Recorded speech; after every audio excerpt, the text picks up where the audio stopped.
Not long ago, you gave a speech at the US Congress. Over there, you said that this October 7th massacre was decades in the making. Can you please elaborate on it?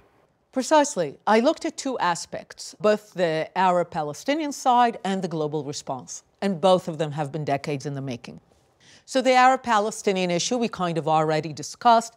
For decades, Palestinians have been forged, groomed to believe that their singular goal is to liberate Palestine, to destroy for the Jews rather than to build for themselves. It's almost a tragedy for them, for us. They have never been allowed to pursue any other purpose other than the destruction of the Jewish state, which is why the land of Gaza, once they controlled it, they made sure that it was useful not for themselves, but for the destruction of the Jewish state. That was decades in the making. But also the global response. If for decades people hear Israel, Zionism, starve David equal evil, then on the day of October 7th, the immediate visceral response is, well, they had it coming. What do they expect?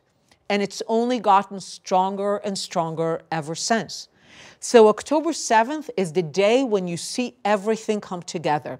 You know, often over the years when I spoke of return, the book is called The War of Return, and people thought, she's exaggerating. Return is this innocent nostalgia for a home owned by a great-grandparent. And we would always say, again, read the Arab-Palestinian text from the 50s, from the 60s. Return was never an innocent idea. It was always about brutal triumphalism and violence over the Jewish state. The descriptions from the 50s and 60s are exactly what took place on October 7th. October 7th is the realization of the Palestinian vision of return. Hamas executed that on behalf of the Palestinian vision, which is why on October 7th you have so much Palestinian exhilaration in Gaza, in the West Bank, in London, in New York, because for 75 years they have not been waiting for a state.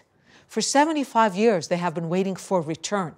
And finally they see it. And on the other side, you have so much in the world that has been prepared for Zionism, Israel, starve David equal evil. So on October 7th, they say they're exhilarated because finally evil is getting what it deserves.